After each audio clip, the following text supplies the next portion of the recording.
This video is sponsored by Aura. Spoilers ahead for Security Breach Ruin, not that it matters, but the main antagonist of the game is an animatronic known as the Mimic, who tricks the protagonist Cassie by impersonating her friend Gregory.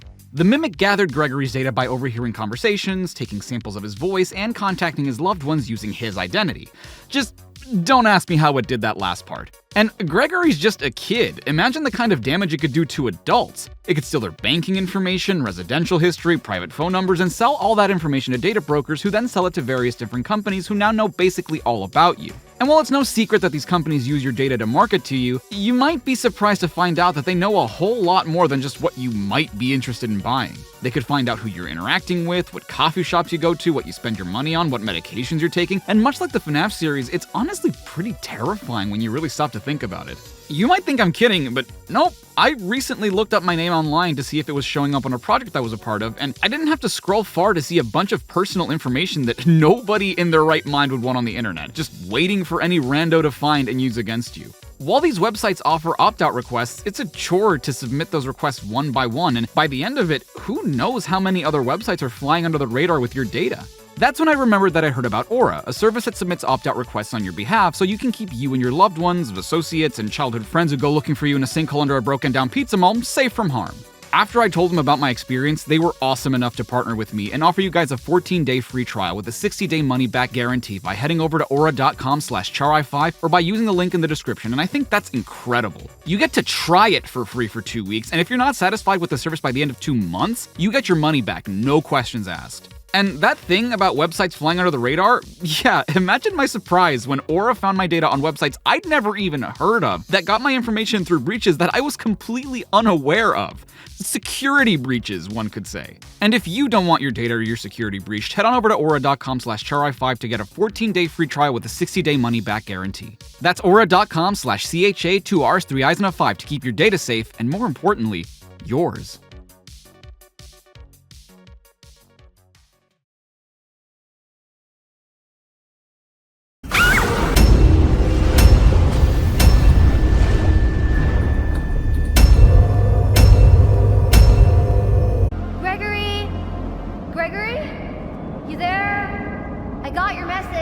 So, from the get-go, I thought it was weird that Cassie claimed that she got Gregory's message because how exactly is it that they communicate? From what I understand, Cassie has a family and Gregory's basically homeless, right?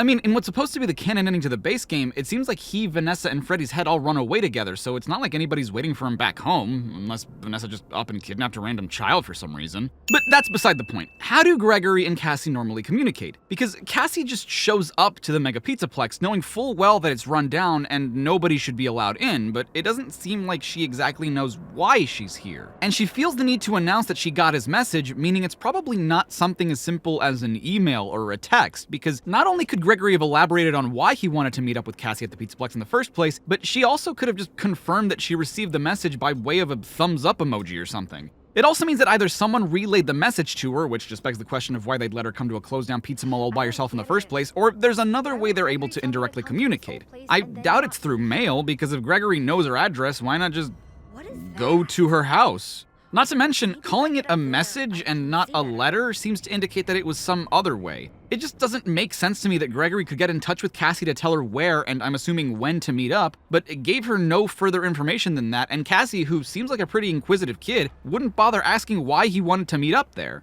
But also, she doesn't really say that she doesn't know what she's doing here. She's more confused as to why Gregory would tell her to meet up and then not be here, so maybe she does know, but if that's the case, why?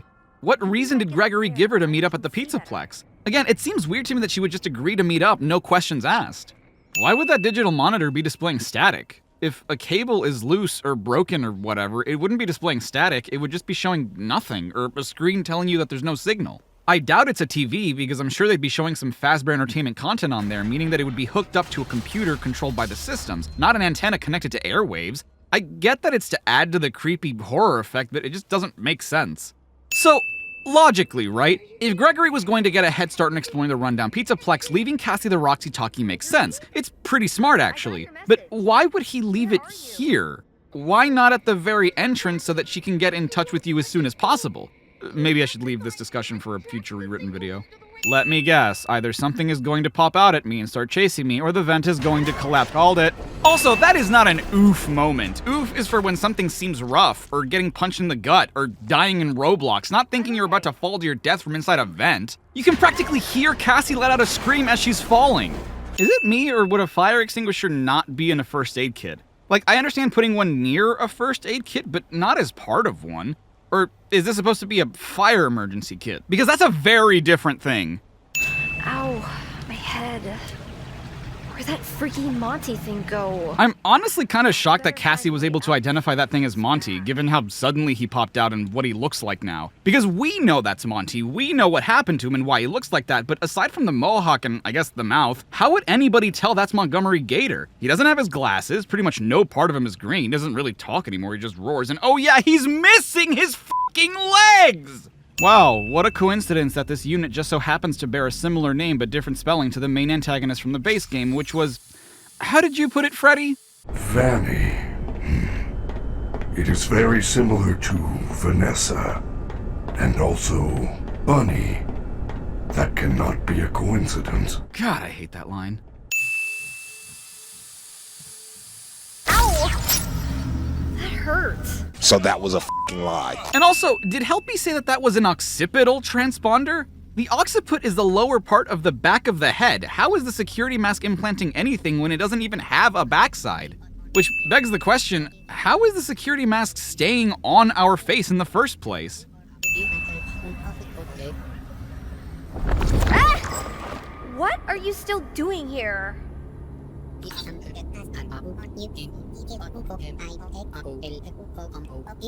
Okay, so then what's the point of the security mask if the occipital transponder was implanted in my brain? Why would the only difference be that I can see Helpy without the mask? And we have to be physically seeing him, because unlike other characters, Helpy doesn't have spoken dialogue. We need to read it, meaning that Cassie's actually seeing Helpy and his words in her eyes. Why not have the transponder also allow me to access the virtual augmentation whenever I want? The occipital implant is already designed to change my perception. Why limit it to communicating with an AI? Why do I need the mask?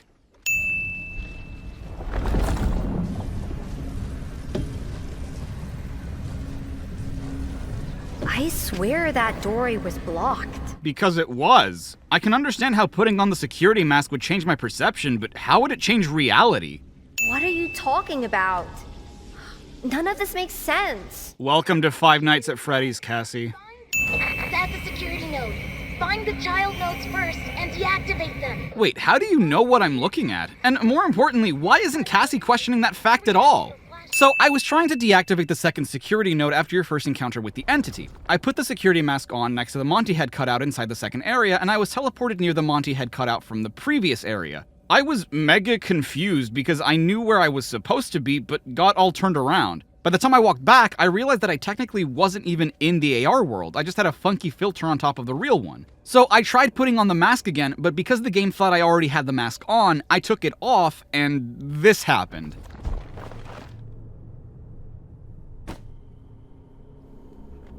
What?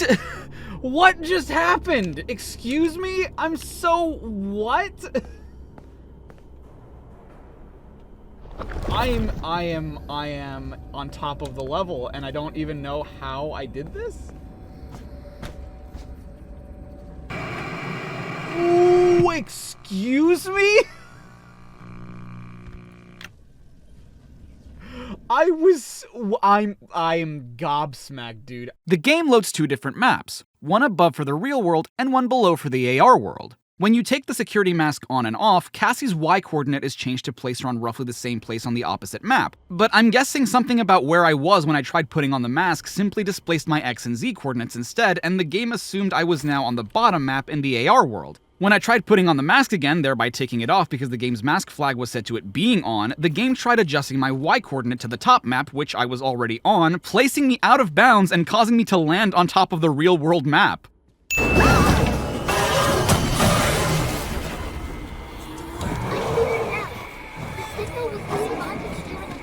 Look in the camera.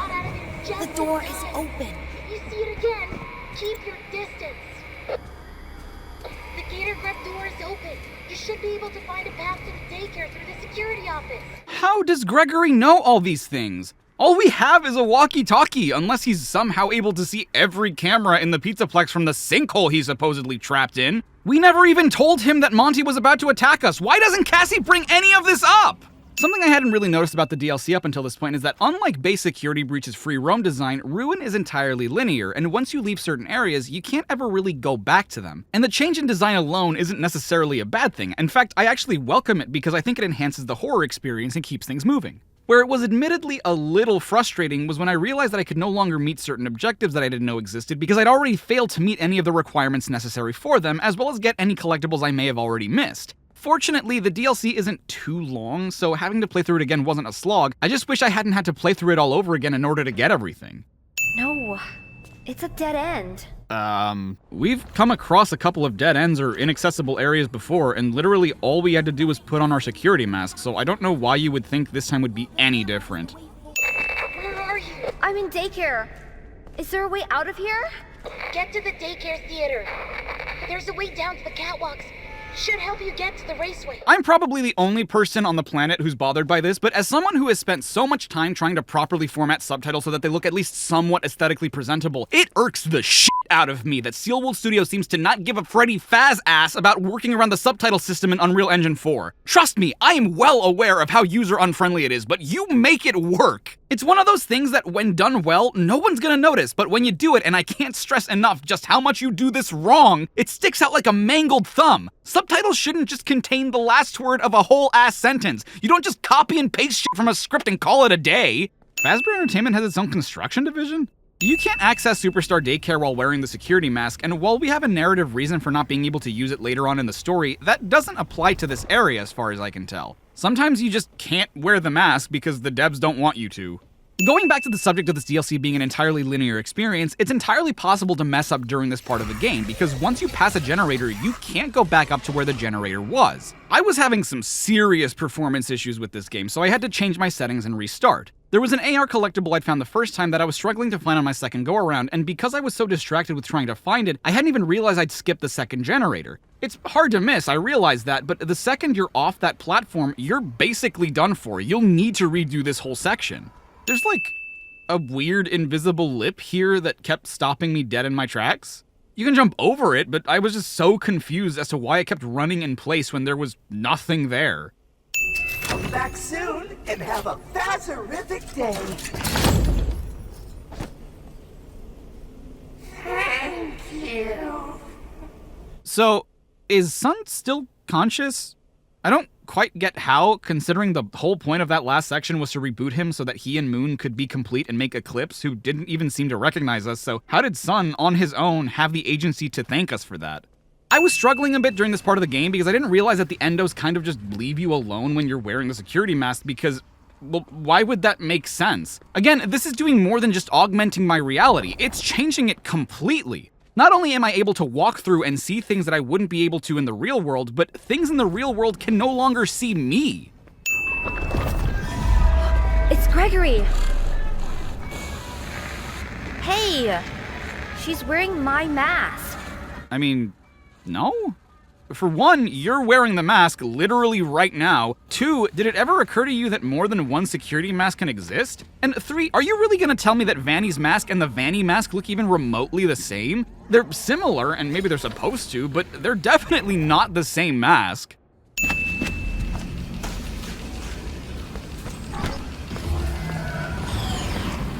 I'm stuck! Help! How is it all in my head? How the fuck did I get here? I put on the mask, pushed a few buttons on the camera systems, a giant endo appeared for some reason, I went in its mouth, and now I'm in the vents in the real world somehow. What are the rules, damn it? Something else that I think was a little overlooked was when certain dialogue triggers happen. I was in the middle of a story conversation between Cassie and Gregory when the dialogue for the floor being slippery played in between and was then interrupted by the rest of Cassie's dialogue for the aforementioned conversation. I was so confused and had no idea what her "of course not" was in reference to because I thought the previous conversation was over and was followed by the "floor is slippery" line at its earliest convenience. But no, they just play over each other whenever they're triggered. The security system won't be unless you deactivate the child's notes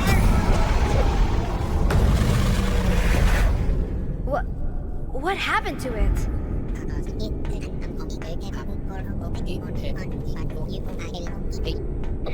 Yeah, with my help, I updated Helpy with a signal jammer. That rabbit thing won't bother you anymore. A, if you could have done that this whole time, why did you wait until just now to do it? And more importantly, B, why the fuck isn't Cassie questioning how Gregory knows about the rabbit thing? You did great. You're getting closer. How do you know? How are you doing any of this? Thank you! God damn! Why are you just asking this now? I guess you really need to get back on the teeter and go to the maintenance room. So I'm pretty sure that line of dialogue is recycled from earlier and shouldn't have played because not only have I already done that, I'm past the maintenance room on the way to the bakery. I was surprised to see a loading screen a few hours into my playthrough, mostly because it just seems like it happens at a very random and jarring point in the game. Like, despite a few hiccups along the way, it had been pretty smooth sailing with pretty seamless transitions from chapter to chapter, but then out of nowhere, I'm stopped for the length of a Sonic 06 loading screen. And you would think it's during a transition from one screen to a new one or something, but nope, I was running up the stairs to the bakery when it happened.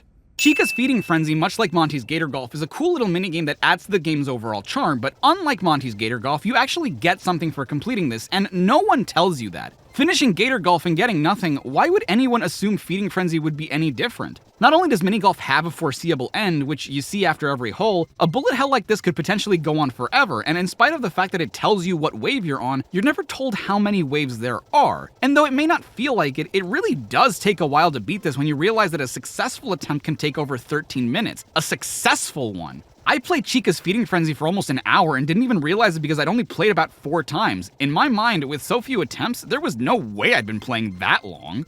So we've finally been introduced to the AR inhibitor, which prevents me from putting on the security mask and entering the AR world, which I've since deactivated. And the problem is, there are certain times where you just can't take the mask off for no discernible reason and are left between a rock and a hard place. There's no reason I shouldn't be able to take the mask off and avoid Chica and the entity, but the game just decided to not cut me loose for some reason. That rabbit thing's back again! You said it was safe here. Cassie immediately makes note of the fact that the entity is in this part of the server room, but there's no way she would know that because it's behind the servers in an area she can't see until she goes around them.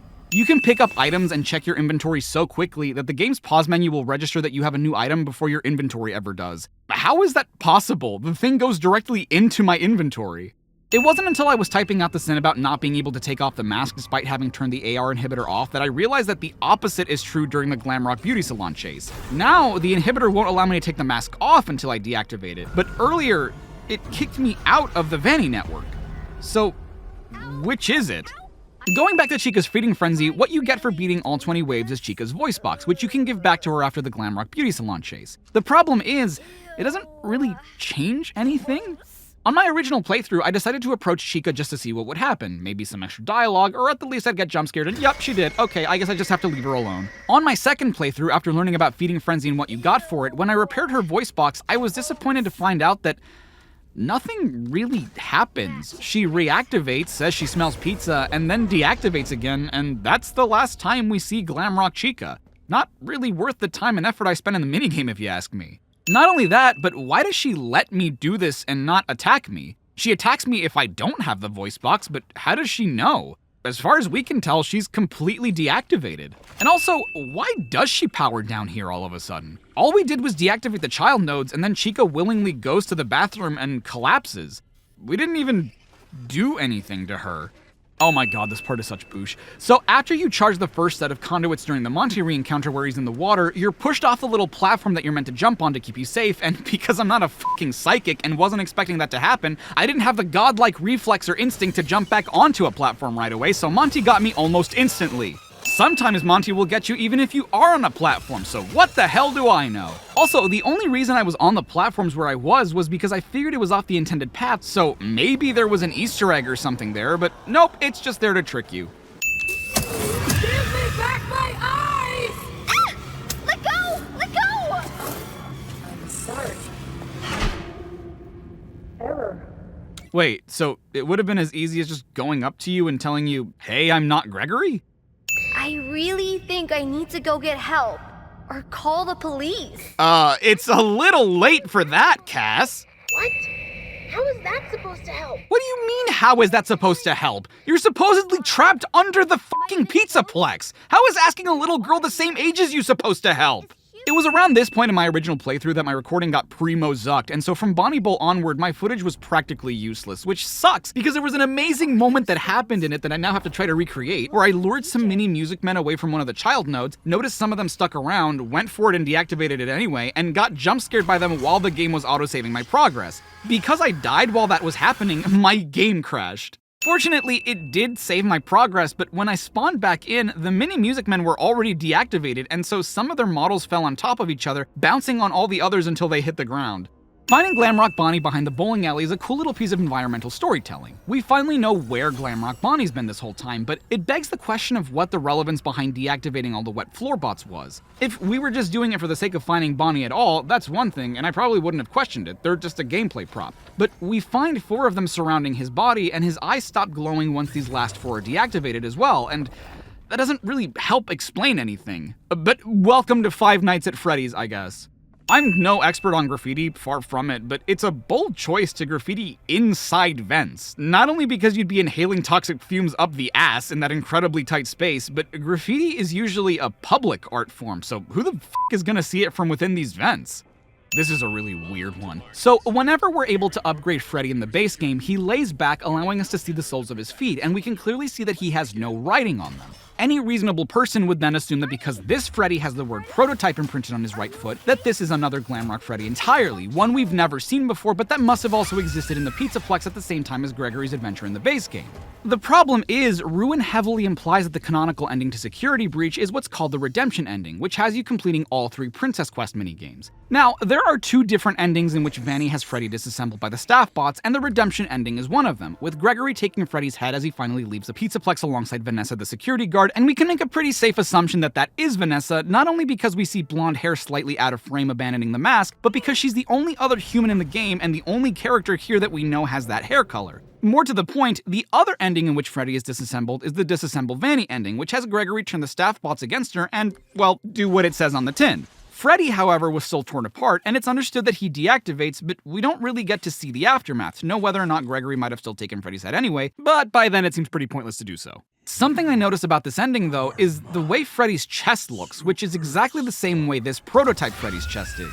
To be fair, we never see Freddy's body in the Redemption ending, so it is entirely possible that his body is torn in the same way in that ending too, but what gets me is that prototype imprint. I've seen the argument be made that all the Glamrock animatronics have their designs changed from the base game to this DLC to make them look more disrepaired than when we last saw them, and that's definitely true, but that's the thing. All of them look more destroyed. None of them really had anything added to their design as far as I can tell. And I wouldn't be as bothered by this if I didn't know this was a deliberate choice. This can't be our Glamrock Freddy because we know our Freddy didn't have that imprint. But if there was a prototype Freddy roaming the Pizzaplex at the same time we were, it's a hell of a coincidence that A, we never ran into it, B, that it met a certain demise in Phaser Blast where our Freddy was disassembled, C, that it seems to be damaged in the exact same way our Freddy was in the only other ending where that even happens, and D, that this prototype Freddy also would be missing its head. Like, this has to be our Freddy, but there's no way it can be, all because of his stupid foot. And I'm sure there's some bullshit lower explanation for this, but then when he cuts us off at the end of the chase, when we put our mask on, he suddenly disappeared in the AR world? When no other animatronic has done that before? Oh man, considering that last time the vent collapsed, I wonder if this one will have something popping out and chasing us. Called it! Cassie, can you hear me? I finally have a clear signal. Gregory, I shut down all the security nodes. I'm in the Roxy party garage. Am I close? Almost. There's still one node left that's keeping the underground sealed. Where? Roxy's the final node. You need to deactivate her. But... Deactivate her and save me. Save me, Cassie, please. It's so dark down here. So, if it somehow hasn't been obvious that Gregory's behavior has been suspicious as throughout the course of this story, this is the first time that you'll definitely notice something, because even though he's been speaking to us in pretty regular sounding run-on sentences up until this point, this is the first time that Gregory sounds like a YouTube poop rather than a regular human being. And the reason why will be revealed to us pretty soon, but my question now is, why hasn't Gregory sounded like that this entire time? Why does he sound like that now? Like, again, in terms of design, I understand why. Obviously, you don't want to make him too suspicious too early, and as you approach the end of the campaign, you want to sprinkle in more obvious hints that things may not be as you once thought they were. But in-universe, why is the Mimic giving up the goat? Is it suddenly incapable of keeping up the act? Why? It's not like it's run out of authentic-sounding voice samples to make its Gregory voice sound convincing. In the base game, Gregory never said anything remotely close to what he's saying now. And if it always relied on mixing voice samples, why didn't Gregory's voice sound like that from the beginning? No! Damn, Cassie, that was like a frame one reaction to the flashlight turning off. As we approach the end of the DLC, we realize that at least part of the Burn It All Down ending was real. The Freddy Fazbear's Pizza Place franchise we manage in Pizzeria Simulator is in fact buried under the Mega Pizzaplex, but what strikes me as odd is that the layout where we fight Burntrap in that ending is just off. Like, it's similar enough to the point that I recognize the area, but I know for a fact that it's not exactly like it was in the base game, and that's weird, because why would that have changed? You saved me. You saved me. Gregory? I'm Gregory. Okay, so now that the Mimic has been revealed, I can finally ask, how did the Mimic contact Cassie in the first place? Because this has all been a ruse from the beginning, right? If this thing has been trapped down here for God knows how long, how did it manage to contact anything from the outside world? And not only that, but its Freddy talkie and my Roxy talkie were tuned to the same frequency, and mine was deliberately placed somewhere I'd be able to find it. How the fuck did you get that radio there in the first place? Someone must have physically been doing your bidding, right? If that's the case, why didn't they come free you? And to that point, how and why do you have a Glamrock Freddy walkie-talkie? Aside from the charging and conduit stations, everything down here seems old. How did you even get that Freddy talkie? Wouldn't that be a relatively new product? That must mean someone was down here somewhat recently, right? But why would they give that to you? Huh? Wasn't Roxy being crushed by a forklift? How did she get out from under that and all the way here so quickly? How would she even have known where I was? I've been trying to reach you all night. I'm not at the pizza place. Something's trying to trick you. Yeah, no, we got that, Greg. Also, how the f are you talking to me right now? Do you also happen to have a Fazbear branded walkie-talkie that just so happens to be tuned to the frequency mine is? And never mind that, how in the fast f did you know I was at the Pizzaplex in the first place and that I was here looking for you? My best guess is that Cassie did let someone know, but why would that someone let her come here all by herself? You need to get out of there now. How? My friend has access to the building map. Okay, well that's great and all, but you can't possibly know exactly where in the sinkhole I'm at in order to guide me. At this point, all you know is that I'm in the sinkhole. Unless you can see me somehow? The ending I got on my first playthrough was a standard ending, and like I mentioned, my footage of that playthrough was pretty heavily corrupted, but I was very confused because the credits didn't scroll at all. I was just left looking at a black screen until I heard Roxy's voice. I thought maybe that was just a really cool sequence that you could choose to skip if you wanted to, but could sit through to get a sense of how long Cassie was just waiting there. When I went back to capture the other two endings as well as re-record the standard one, I realized that the credits were actually glitched because they just weren't scrolling or appearing on screen for whatever reason. They didn't appear during any of my recordings, well, except for one of them. During the standard ending, once you reach the conduit station that leads to the elevator, you can hear how much the Mimic slows down, and like, why? You have her right where you want her, why are you slowing down? It's okay, take your time. I think I need to explain a few things. You were never supposed to go to the Pizzaplex. That thing in the sinkhole tricked you. Yeah, no, I got that, Greg! I know you did it for me. To save me. But we can't risk being followed. I'm sorry. I'm very glad that part of Gregory's dialogue is the action of the elevator falling. Did you even give a shit? Also, how is this asshole speaking to me over the intercom? How do you remotely have access to controlling it? Are you at the Pizzaplex right now? And another thing, how the f do you know any of this? At no point during the base game did we even come close to experiencing anything like this. Don't tell me you came back after the events of the base game. Was Vanessa aware of it? That's the only possible explanation, given that she'd be the only friend you have that could even have schematics of the rest of the building outside of maybe Freddy's head. But why would either of them have building maps for the area buried under the old Freddy Fazbear's Pizza Place, which itself is buried under the Pizzaplex? Was Vanessa the one that provided the mimic with the walkie-talkie, sealed it down here with a wall of concrete, and then left Cassie the Roxy-talkie to find? Why the hell would she do that? That doesn't make any sense! And you know what else doesn't make any sense? In order to get the scooper ending, you need to find 4 hidden cameras that open 4 doors that lead to a scooping room. And once those conditions have been met, not only is the way to the standard ending locked, which I just now realize also doesn't make a whole lot of sense, but the appearance of the mimic itself changes. It's now wearing some weird lion wearing a varsity jacket costume, which is a really odd change unless you've read the book. Oh, god damn it! You couldn't just let the character be explained in the games, could you? Hey, Gregory? I killed the thing. Oh, what, you're just gonna stop talking to me now? And what happened to Roxy? So, remember how I said that the credits never showed up in any of the endings I recorded? Well, because I had to capture the standard ending again, I figured I'd leave it for last, considering I still had the save file where I could just repeat the final chapter, and this happened. Dude, no credits. Whoa! The second I said no credits, I get like a flash of them. What the hell, dude? This is technically the 4th time I'm at a credit sequence. And this is the first time that credits have shown up. In any capacity. I'd also like to point out that for a game in a series titled Five Nights at Freddy's, this is only the 2nd night we've spent at Freddy's. Games where you absolutely were going to canonically spend more than 5 nights, such as Freddy Fazbear's Pizzeria Simulator and Ultimate Custom Night, at least had the courtesy of dropping the Five Nights at Freddy's branding from their title. Unless we get 3 more campaigns spanning separate nights, or 1 more DLC with 3 more nights, which would just be strange, why would you do it like that? This one is just false advertising.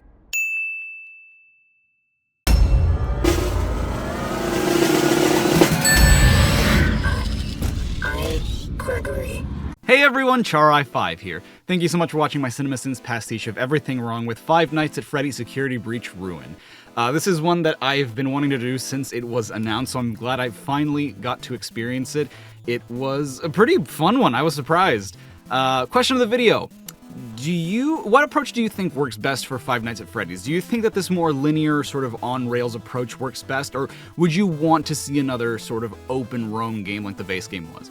Personally, I really did enjoy the more linear experience. Like I said, I think it adds to the horror elements of the game, but I do really want to see another approach to the open roam, because I think it can work. It just needs to be designed a lot better, because there was a charm to Base Security Breach that I think stems almost from this sort of open roam thing, but it just needs to be done a lot better. But, I mean, the linear format worked really, really well, too.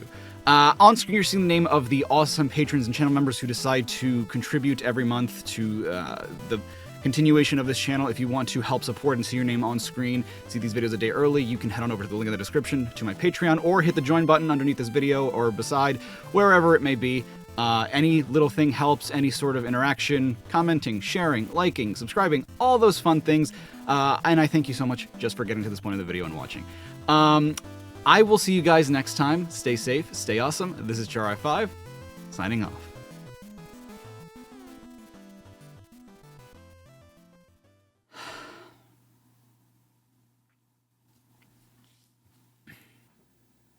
What's got you going now?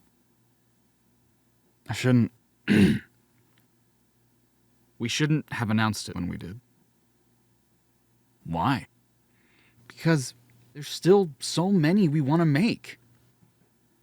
Like, so many. Yeah. And who knows how many are going to come out in between now and when we want to finish that I'll still want to cover. Okay, but hey, it was important that we say something, okay?